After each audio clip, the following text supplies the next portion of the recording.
Fala pessoal, tudo bem com vocês? Eu sou o professor Sandro Mendes e juntos a gente vai caminhar pelas veredas das linguagens. Essa é a nossa terceira aula, hein, pessoal? Mas para você ter base para ela, é preciso ter assistido as outras duas, beleza? Então assistam lá, façam as suas perguntas, tirem suas dúvidas para que vocês cheguem afiados a esta, ok? Então nós vamos continuar a nossa saga, né, sobre a interpretação, trazendo aí os elementos essenciais para uma boa interpretação, né, para uma boa conclusão dentro de um texto, ok? Então bora comigo?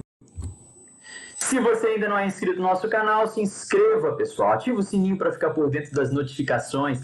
Façam as suas perguntas nos comentários para você ficar sempre afiado, né, pessoal? Vou responder um a um de vocês, ok? Então, além disso, pessoal, eu não acredito na educação sem a possibilidade, a oportunidade e a liberdade da pergunta. Então, façam as suas perguntas aí para a gente poder responder um a um, ok? Do mais, pessoal, nos siga nas nossas redes sociais, nosso Facebook, nosso Instagram, nosso Twitter e também acessa lá a nossa plataforma www.plataformaescolaonline.com.br. Sejam todos muito bem-vindos!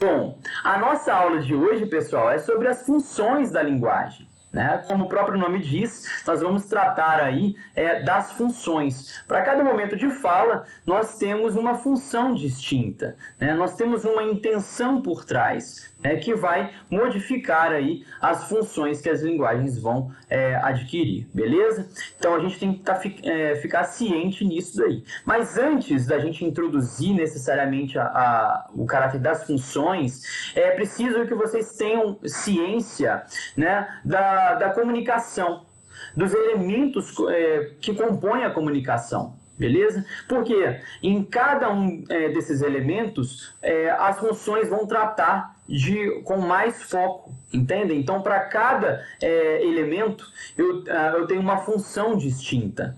Então, às vezes, a determinada função de linguagem vai ter um maior foco dentro de um elemento da linguagem e que eu tenho que estar ciente desse processo para poder interpretá-lo, ok? Mas, vamos lá, vamos do início, pessoal. O que é a função da linguagem? Então, são formas de utilização da linguagem segundo a intenção do falante.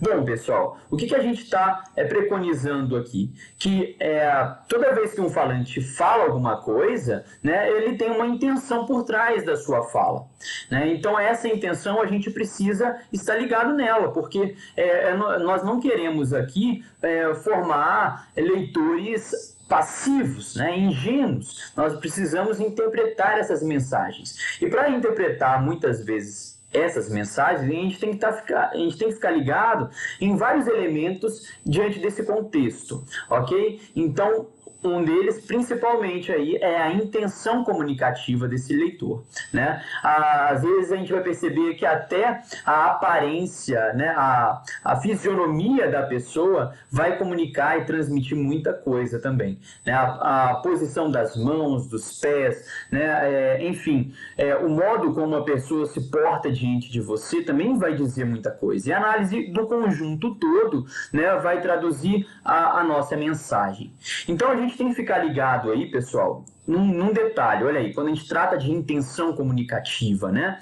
Então, o conteúdo e até mesmo a estrutura da mensagem serão afetados pelo objetivo do discurso, né? Então, olha lá, então eu tenho que estar ciente do objetivo. Por que ele está falando isso? Qual o veículo que ele está usando, né, para ele determinar esse objetivo?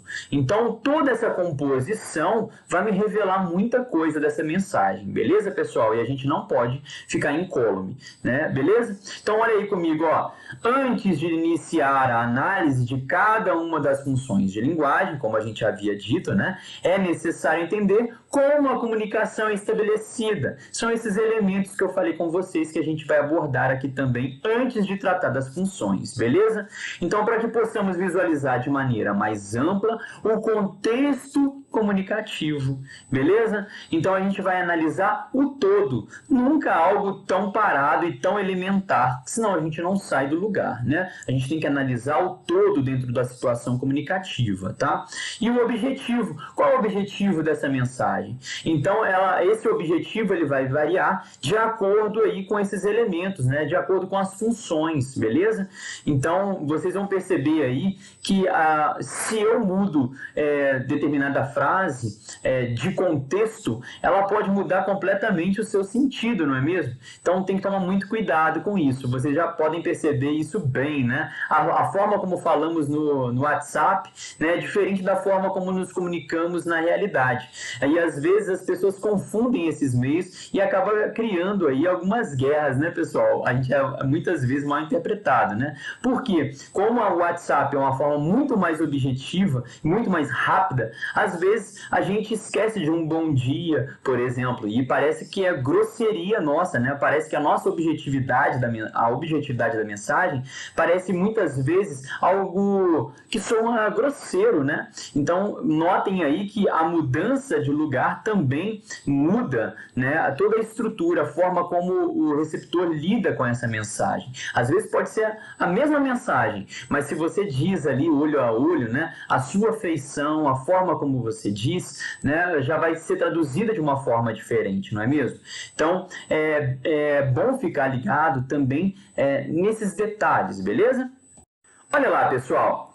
Então, quais são os elementos da comunicação? São 5, de antemão eu já falo para vocês eles, né? Então, a gente tem que ficar ligado nesses, porque cada função de linguagem vai ter um como foco. Então, a gente tem que perceber isso para a gente poder estar ciente dessa função. Beleza?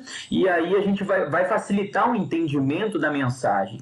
Então, a consciência disso é importante. Antes a gente fazia de um modo muito natural, sem muita racionalização da coisa, né? Agora a pretensão nossa é que vocês adquiram aí a consciência de como essa mensagem é produzida, né? Justamente para que a interpretação seja mais efetiva, beleza? Principalmente quando se trata de concurso público, né, pessoal? E lembrando, né, a interpretação aqui, ela não é importante só para o concurso, mas para a vida de vocês, né? Ninguém sobrevive sem interpretar, né? Então, bora comigo? Olha aí o nosso elemento de comunicação número 1. É o nosso emissor. Quem que é o emissor? É aquele que emite a mensagem. Emissor é aquele que emite a mensagem, ou seja, é o falante, é o escritor ali, né? Então, é aquele que está transmitindo a mensagem, seja ela verbal ou não verbal. Nós já falamos sobre texto verbal e não verbal. Lembra aí do Mikhail Bakhtin? Texto é tudo aquilo que tem um significado imediato. Logo, o texto não é só aquilo que está escrito. Lembra dessa aula? Se você não assistiu, assista. É a aula passada, aula de número 2. Vai lá, pessoal. Bom, qual que é o nosso elemento de comunicação número 2? Já que falamos do emissor, a gente precisa ter aquele que vai receber essa mensagem, né? É o receptor, aquele que recebe a mensagem, ok? Então, olha lá, o que eu já tenho, quem está falando e para quem está falando. Então, dentro de um contexto comunicativo, eu tenho esses elementos, estão percebendo? Ó? E eu tenho também na comunicação a mensagem a ser comunicada, né? Ou seja, aquele conteúdo que o emissor vai propagar, né? Então, o conteúdo que o emissor vai propagar é o que a gente denomina enquanto mensagem, beleza? Próximo, pessoal, o código. O código é muito importante, né? O que eu estou utilizando, que tipo de linguagem eu estou utilizando para transmitir a minha mensagem, né? Então, eu estou utilizando a língua oral, né, a língua escrita, a linguagem de sinais, né, a pintura, as placas de trânsito, os emojis, né? Então tem gente que fala por emojis aí, é um outro tipo de código também, tá vendo? Então é bem interessante, né? As figurinhas, nossa, como elas falam, né, pessoal? Então são códigos distintos, beleza? Que tipo de código é esse que está sendo passado? Né? Tem uma intenção, ok? Quinto, o canal, né, o meio ou o veículo pelo qual a mensagem é transmitida, o rádio, a TV, a internet e assim por diante, né? Qual o veículo comunicativo? Bom, sabendo disso, pessoal, sabendo que existem esses 5 elementos no ato comunicativo, vai ser importante a ciência deles para que a gente agora estude as nossas funções da linguagem, beleza? Então, as funções elas variam de acordo com o foco dado em cada um desses elementos, beleza? Qual que é o foco que eu quero? Eu quero foco na própria linguagem, eu quero foco no próprio canal do veículo comunicativo, eu quero destacar o que da minha mensagem? Então, de acordo com cada função, e essa minha intenção de destaque do elemento comunicativo também vai alterar aí as minhas funções, beleza? Então, qual que é o seu objetivo? O que você quer nessa mensagem? Qual que é o elemento comunicativo que está sendo destacado, né? E aí sim vocês vão perceber as funções variando, ok? Então olha lá, a gente vai entender isso melhor, tá, pessoal? Fiquem tranquilos. Mas olha só a mensagenzinha que eu deixei para vocês aí no Se Liga, ó. Esses elementos são variáveis, pois nas relações sociais utilizamos a linguagem para diferentes objetivos. Então é o que eu estou falando, para cada objetivo uma função diferente, né? Um elemento diferente na comunicação. Então, transmitir e receber informações, construir representações do mundo, convencer nosso interlocutor, expressar nossos sentimentos, estabelecer, manter relações sociais, etc. São vários os objetivos que a gente utiliza para a linguagem, não é mesmo? Muita coisa aí. Bom, olha aí, pessoal, por isso a linguagem tem diferentes funções que precisamos conhecer, uma vez que interferem diretamente no processo de interpretação. Então, é mais um degrau agora que a gente vai galgar, que é o conhecimento das funções da linguagem. Então, bora comigo, pessoal. Chegou, enfim, tá? Então, a função primeira aí para vocês é a função denotativa ou referencial.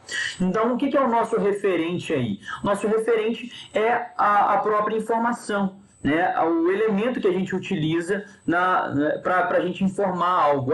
Olha aí comigo, pessoal. O que eu estou falando? Olha aí, ó.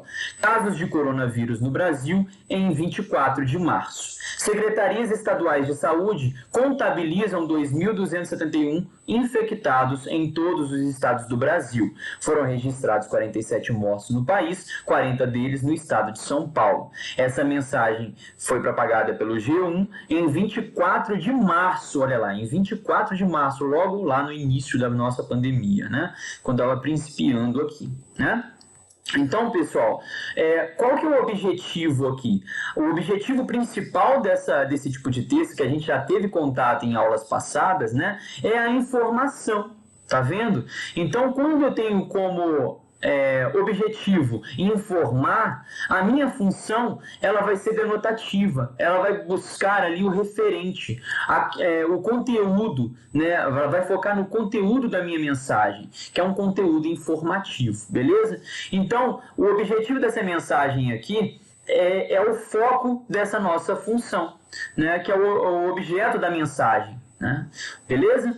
Então, notem aqui que não há um juízo de valor, não há elementos subjetivos, né? E o que gera aí um certo caráter impessoal, que é típico da notícia, né, pessoal?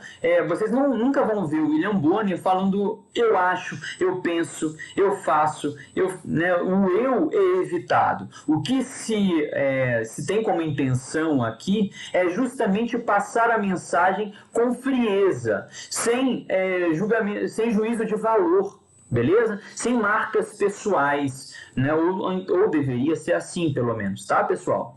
Então, olha lá comigo, ó. A preocupação do autor é transmitir uma informação de forma objetiva, tentando deixá-la afastada de impressões pessoais, também de forma clara. Para isso ele utiliza, né, a norma culta aí, né? Padrão, né? A norma padrão culta da língua, para atingir o maior número de pessoas possível, né?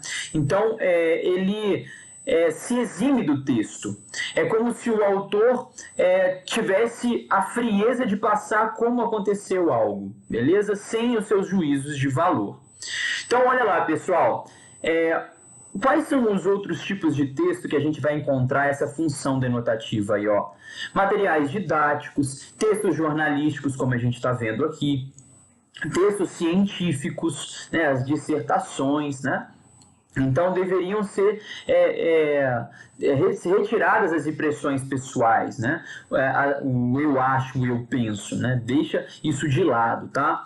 Então, isso é para ser rejeitado em todo tipo de texto, pessoal? As relações subjetivas são rejeitadas em todo tipo de texto? Não, né? Então, mas a função, ela modifica quando eu foco nas minhas impressões pessoais. Então, para eu focar numa função denotativa, numa função referencial, eu tenho que focar no referente, né? no campo informativo, né? E não subjetivo, beleza? Então, olha lá. Todos eles, por meio de uma linguagem denotativa, informam a respeito de algo sem envolver aspectos subjetivos ou emotivos da linguagem.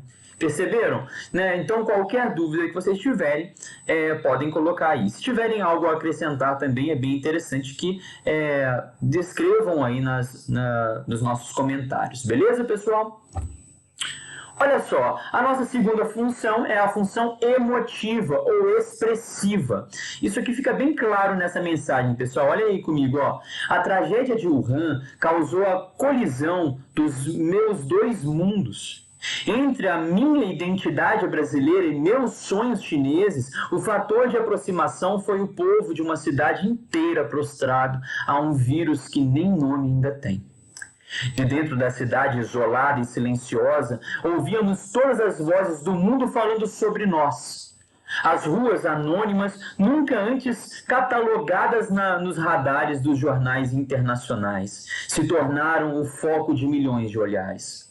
A cidade ganhara a atenção global que nunca possuíra por algo que nunca desejou ter. Meus irmãos chineses se tornaram ou estatísticas de morte, ou casos suspeitos ou piadas na internet. Não consigo esquecer a parte da minha vida que deixei por lá. O Caleb Guerra, de 28 anos, né, estudante de literatura, que morava lá na cidade epicentro do surto de coronavírus, que é Wuhan, né, pessoal? Então, notem aqui que há um relato pessoal, tá percebendo? Né? Todo em primeira pessoa, as suas impressões estão marcadas aqui diante do fato, né? Que é acometido aí a cidade de Wuhan pelo coronavírus, né? Então, mostra ali algumas impressões muito pessoais, muito subjetivas, né? Uma relação muito subjetiva com o acontecido, né? Então, olha aí, pessoal, o foco da mensagem é o próprio emissor. Ele conta as suas experiências, perceberam isso, né? E tem como objetivo principal transmitir suas emoções, seus sentimentos, né? As suas subjetividades, ok? Né, as suas idiosincrasias. O que é idiosincrasia? É a relação que ele faz com o espaço, com o meio, né, no seu modo mais amplo, a cultura, né, então são as interferências do meio ali também, né, a sua convivência com o meio, num aspecto amplo. Então, como exemplos, podemos destacar alguns textos poéticos, as cartas, os diários, texto de reclamação, relato pessoal e assim por diante, né, pessoal? Então tem muita coisa aí que oportuniza vocês a se colocarem no texto, né? Então essa função, quando nós focamos no emissor, né, da mensagem, ou seja, no autor, nós temos aí uma função emotiva, beleza? Então, próxima aí, pessoal. Função conativa ou apelativa, né? Olha só, o apelativo aí, de onde vem essa palavra, né? O apelar aí, ó. Então, a intenção aqui é a persuasão. Olha só comigo, ó. O que você precisa saber e fazer, como prevenir o contágio? Lave as mãos com água e sabão ou use álcool em gel. Cubra o nariz e boca ao respirar ou tossir. Evite aglomerações se estiver doente. Mantenha os ambientes bem ventilados. Não compartilhe objetos pessoais. Tá vendo? Então, nós temos aqui uma série de ordens para que a gente possa se prevenir dessa doença, né? Então, o que está mostrando aqui, pessoal, é uma mobilização, né, ao receptor da mensagem. Então, o que eu quero com essa mensagem é que o meu leitor se mobilize, haja, né, faça o que eu estou mandando, né, o que eu estou ordenando aqui, ou o que eu estou sugerindo. Né? Então, é um texto que exige uma ação do meu receptor. Ok? Então, qual que é o foco da minha mensagem? É o meu receptor. Então, se eu quero o foco no receptor, a função do meu texto ela vai ser alterada para a conativa, a apelativa, né? Então, qual que é o objetivo desse texto? É o convencimento. Eu tenho que fazer com que você se convença a agir, né, diante daquela mensagem que eu estou passando. Né? Então, essa função é muito utilizada nas propagandas, publicidades e discursos políticos, a fim de influenciar o receptor por meio da mensagem transmitida. Perceberam isso aqui de forma clara? Deixa aí nos comentários, pessoal. A nossa função de número 4 é a função metalinguística. A gente já viu essa palavra antes. Pessoal, metalinguagem é aquele tipo de elemento que é utilizado para ele mesmo, que é voltado para ele mesmo. Vou explicar melhor. Olha aqui que eu coloquei para vocês. Ocorre quando a linguagem do texto é o próprio objeto dele. Explica um código utilizando o próprio código. Eu vou mostrar isso de uma forma bem clara, vocês vão entender. Olha só, pessoal, olha o texto aí embaixo, ó. Coronavírus, foi tirado aqui o texto de um dicionário, tá vendo? Então eu tenho a palavra coronavírus e o que ela significa. E como é que eu explico o que esta palavra significa? Por meio de outras palavras. Tá vendo? Então eu tenho um signo que explica o próprio signo. Então eu uso uma palavra, ou uso palavras para explicar outra palavra. Entendem? Então é exatamente isso que a gente está fazendo. É utilizar um determinado elemento para explicar, justificar ele mesmo. Beleza? É como se eu escrevesse para vocês, fizesse um texto falando como é o ato de escrever.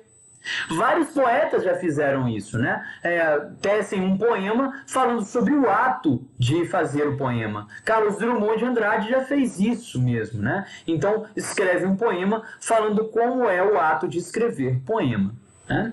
Então, é o que ele escreveu, né? Lutar com as palavras é a luta mais vã, no entanto luto mal rompe amanhã. Ele lutando com as palavras e escrevendo sobre a sua luta, né? Falando das palavras, lutando com elas enquanto escreve, né? Falando do ato da escrita enquanto escreve. Então, entendem esse significado? É um elemento que justifica a ele mesmo, ok? Olha aqui, ó, isso não acontece somente, pessoal, na língua, né? Mas na linguagem. Olha aí, ó, nós temos um quadro aqui para vocês, né? E olha só o que está acontecendo à esquerda. Tem um pintor pintando. Sabe quem é esse pintor? É o próprio autor. Então, o autor, ele está mostrando, o pintor, ele está mostrando o ato da pintura, né, dentro do próprio quadro. Tá vendo? Então, utilizando da pintura, ele mostra o ato da pintura. Então, é isso que é a metalinguagem, beleza, pessoal? É bem interessante. E a quinta, não a quarta, tá? A quinta função é a função fática, né? Então, olha lá, a mensagem é centrada no canal de comunicação e é evidenciado quando a linguagem serve para iniciar, manter, retomar ou concluir o ato de comunicação. Então, qual que é o objeto aqui da minha função fática? O canal, o veículo comunicativo, ok? Então, olha só como é que é interessante isso. Na palavra alô, eu já reporto o meu veículo comunicativo. Quando eu falo a palavra alô, a palavra ela já contém em si o signo, o elemento comunicativo, que é o telefone, tá vendo? Então ele é explicitado na própria comunicação, tá vendo? Então, a comunicação marcada por expressões do tipo alô deixa claro que o canal comunicativo é o telefone, pessoal. Então, a função fática é essa que tem como foco ali, o veículo deixa transparecer o foco comunicativo, beleza? A nossa próxima é a função poética, pessoal. Então, decorre da intenção do autor em expressar sua mensagem de uma maneira pouco usual, com uma preocupação na escolha no uso da disposição das palavras, né? Então, a escolha das palavras ali, então, às vezes tecendo um ritmo, uma rima, né? Então, nos jogos ali com as palavras, para a formulação de uma imagem, né? Esse poema aqui, pessoal, que segue, Epitalamio, foi um poema que caiu no Enem. Nós vamos fazer ele mais à frente, tá? Mais para frente, não neste vídeo de hoje, mas nas próximas aulas a gente vai falar sobre essa questão do Enem, que foi muito interessante também. Mas olha só o que ele faz aqui, pessoal. Ele usa alguns elementos para compor determinadas palavras. O she, vocês conseguem ver aí, né? E o he também, né? Que são palavras de origem do inglês, né? Ele e ela. Mas, ao mesmo tempo, ele modifica esses signos linguísticos e incorporam novos sentidos a eles, numa situação mais visual agora. Olha lá. Ele coloca o S como se fosse a serpente, o H como o homem e o E como a Eva, né? Então, resgatando ali a origem da humanidade, né? Em que ali a serpente, ela cruzava o caminho do homem e da mulher, né? Então, notem que agrega uma nova composição, um novo valor para esse texto, né? Então, percebam aí como a função poética ela atua aqui, né? Justamente com a preocupação com a disposição das palavras, das letras, a formulação de uma nova imagem. Então, eu tenho aqui um texto verbal, mas que também comunga em determinados aspectos, numa determinada interpretação, de um nicho também visual, né? Então, tomem cuidado aqui, a composição poética ela vai se preocupar com a palavra. Nem toda função poética ela é poema, né? A gente percebeu aqui logo na função anterior, né, na emotiva, que também posso utilizar poemas para falar dela, né? Para utilizar essa determinada função. Então tomem cuidado, tá? Não é só porque é função poética que eu vou ter poema. Tá? Então, nem todo poema tem função poética, beleza? Então, tomem muito cuidado aqui. Talvez a função que mais se destaca seja a emotiva ou alguma outra função, beleza? Então, tomem cuidado aí. Então, às vezes é muito comum a gente utilizar rótulos, né? A poética de poema. Não, nem sempre, tá? E eu vou mostrar aqui para vocês que a função poética ela pode ocorrer também numa publicidade, como essa daqui, ó. Então, tomou o Doril, a dor sumiu. Tomou o Doril, a dor sumiu. Há uma composição sonora, né? Doril, sumiu, há aqui, né, uma utilização de rima, né? Então, que dá aí ao texto um tom mais poético, né? Tem uma função poética aqui por trás também, ok? Então, tomem cuidado, tá? Então, eu posso ter mais de uma função dentro de um texto, então tomem cuidado ali. Eles podem transitar, mas há aquela que sobressai, né, pessoal? Então, tomem cuidado, beleza? Então, olha o bilhetinho que eu deixei para vocês. Apesar do nome, não se aplica somente a poemas, podendo ser encontrada em outros exemplos textuais, beleza? Como esse que eu deixei para você, né? Pessoal, então vamos à prática? Vamos ver isso, como é que se deu aí nos concursos? Olhem comigo aí, pessoal, para o Enem, ó. Vida. O valor da vida é de tal magnitude que até mesmo nos momentos mais graves, quando tudo parece perdido, dadas as condições mais excepcionais e precárias, como nos conflitos internacionais, na hora em que o direito da força se instala negando o próprio direito, e quando tudo é paradoxal e inconcebível, ainda assim, a intuição humana tenta protegê-lo contra a insânia coletiva, criando regras que impeçam a prática de crueldades inúteis. Quando a paz passa a ser apenas um instante entre dois tumultos, o homem tenta encontrar nos céus do amanhã uma aurora de salvação.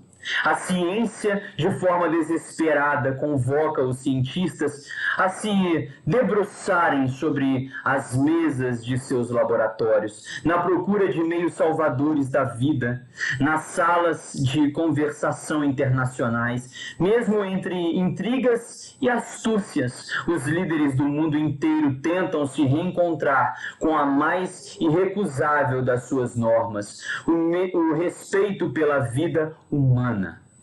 Assim, no âmago de todos os valores está o mais indeclinável de todos eles, a vida humana. Sem ela, não existe a pessoa humana, não existe a base de sua identidade. Mesmo diante da proletária tragédia de cada homem e de cada mulher, quase naufragados na luta desesperada pela sobrevivência do dia a dia, ninguém abre mão do seu direito de viver. Essa consciência é que faz a vida mais que um bem, um valor. A partir dessa concepção, hoje, mais ainda, a vida passa a ser respeitada e protegida não só como um bem afetivo ou patrimonial, mas pelo valor ético de que ela se reveste. Não se constitui apenas de um meio de continuidade biológica, mas de uma qualidade e de uma dignidade que faz com que cada um realize seu destino de criatura humana. Com base no texto acima, julgue os itens a seguir. Olha lá. Número 1. O texto estrutura-se de forma argumentativa em torno de uma ideia fundamental e constante, a vida humana como um bem indeclinável. Bom, pessoal, para responder essas perguntas é importante sempre que vocês retomem o texto, beleza? Então, vocês vão perceber ali no texto algumas argumentações, sim, né? E, bom, a gente vai falar sobre cada um desses itens a posteriori, mas primeiro vamos dar uma lida na questão como um todo para a gente poder negar ou, enfim, aceitar as afirmativas aqui, tá? Então, o primeiro parágrafo discorre acerca da valorização da existência e da necessidade de proteção da vida contra a insânia coletiva, por intermédio de normas de convivência que impeçam a prática de crueldades inúteis, principalmente em épocas de graves conflitos internacionais, quando o direito da força contrapõe-se à força do direito e quando a situação se apresenta paradoxal e inconcebível. Bom, a gente vai ver ali algumas mudanças aqui, né, de palavras, mas carregando determinada essência, né, até determinado ponto, a essência do que está ali descrito no tal parágrafo, né? No segundo parágrafo, estão presentes as ideias de que a paz é ilusória, não passando de um instante apenas de trégua entre dois tumultos, e de que, para mantê-la, os cientistas se desdobram à procura de fórmulas salvadoras da humanidade e os líderes mundiais se encontram para preservar o respeito recíproco. Bom, alguns elementos aqui a gente vai perceber que não está no texto. As afirmativas aqui são bem contundentes e a gente não encontra lá, né? Então a gente vai perceber isso aqui, tá, pessoal? No penúltimo parágrafo, encontra-se uma redundância, a afirmação de que o soberano dos valores é a vida humana, sem a qual não existe a pessoa humana, sequer sua identidade. E o quinto, o comprometimento ético com a humanidade é defendido no último parágrafo do texto, que discorre acerca da vida, não só como um meio de continuidade biológica, mas como a responsável pelo destino da criatura humana. Bom, pessoal, notem que essas afirmativas te obrigam a voltar ao texto. E como são muitas, a maioria dos candidatos não vão retornar ao texto, tá? Muitas vezes por não terem tempo ou não terem paciência mesmo, tá? Mas vocês têm que reservar um tempo para esse tipo de questão, beleza? Retornem ao texto, pessoal, sempre que tiverem dúvida, ok? Sempre retornem à fonte. Ok? Não confiam na memória de vocês, tá? A memória, como Hal Bax já dizia, ela é lacunar. A gente nunca se lembra exatamente de tudo que aconteceu na nossa vida. Nós sempre reformulamos a nossa memória. Então, tomem muito cuidado. Não pequem ao pensar que já sabem de tudo que está no texto. Retornem sempre. Ainda que vocês tenham quase certeza, retornem ao texto, beleza? Bom, pessoal, então como é que a gente vai construir essa resposta? Eu peguei cada elemento aí para vocês e eu analisei cada um deles. Olha aí, ó. Então, naquela primeira afirmativa, né, que traduz aí, ó, o texto estrutura-se de forma argumentativa em torno de uma ideia fundamental e constante, a vida humana como um bem indeclinável. Seria legal que vocês retornassem lá e fossem fazendo a questão de forma autônoma. Depois vocês vêm aqui e vejam se está correto ou não, beleza? Então essa afirmativa aqui está correta, pessoal, beleza? É uma estrutura, sim, argumentativa, né? Então ele fala aí da importância da vida, né? Olha lá, ó. A estrutura argumentativa é construída com a pretensão de convencer o leitor, através de argumentos científicos ou emotivos, de que o autor tem razão. Nesse texto, busca-se sacramentar que a vida humana, ainda que diante das arbitrariedades e crueldades dos conflitos, é um bem que deve ser protegido. Então, a vida é fundamental, né? Então, é disso que o texto está tratando, ainda que em alguns momentos contraditórios, né, com algumas percepções contraditórias, a vida é essencial, ok? 2. O primeiro parágrafo discorre acerca da valorização da existência e da necessidade de proteção da vida contra a insânia coletiva por intermédio de normas de convivência que impeçam a prática de crueldades inúteis, principalmente em épocas de graves conflitos internacionais, quando o direito da força contrapõe-se à força do direito e quando a situação se apresenta paradoxal e inconcebível. Bom, pessoal, notem aqui que ele modifica algumas palavras, né? Na verdade, ele está só fazendo uma tradução dos conceitos. Está correta, né? Ele faz uma paráfrase, pessoal, olha lá, sem a perda do conteúdo. O conteúdo ele permanece o mesmo. Eu só modifico ali, coloco sinônimos, né? Então, é o que consta no primeiro parágrafo. Beleza? Então, no primeiro parágrafo, ele escorre exatamente isso daí. Beleza? Então, está no texto. A número 2 está correta. Beleza? Número 3, pessoal. No segundo parágrafo, estão presentes as ideias de que a paz é ilusória, não passando de um instante apenas de trégua entre dois tumultos, e de que, para mantê-la, os cientistas se desdobram à procura de fórmulas salvadoras da humanidade e os líderes mundiais se encontram para preservar o respeito recíproco, né? E incorreta, não temos como comprovar isso no texto, algumas afirmativas estão aí equivocadas. Olha lá, na verdade o parágrafo expõe que, apesar da paz ser transitória durante os períodos de conflito, ainda assim o ser humano, espontaneamente ou contrariado, não deixa de buscar formas de salvar vidas ou evitar mais perdas humanas, né? Então, notem que está contrapondo, né? Então, esse item 3 está equivocado. Vamos ver os outros dois? Olha aí comigo, pessoal. Número 4, ó. No penúltimo parágrafo encontra-se uma redundância, a afirmação de que o soberano dos valores é a vida humana, sem a qual não existe a pessoa humana, sequer a sua identidade. Bom, aqui nesse caso está correta, então ocorre sim a redundância, né, o pleonasmo, mas de uma forma mais proposital, né, quando verificamos que a conclusão ou objeto da frase é uma obviedade. Naturalmente, sem a vida humana, não se pode falar em pessoa humana. Isso é natural, né? A gente está falando da vida humana, não dá para falar da pessoa humana, né? Então, há aí sim uma redundância, né? Por que eu digo proposital? Dá ênfase à questão da vida, né, humana, ok? Então, ela é mais destacada, beleza? Então, tudo tem uma intenção, percebe? Tudo tem uma intenção aqui.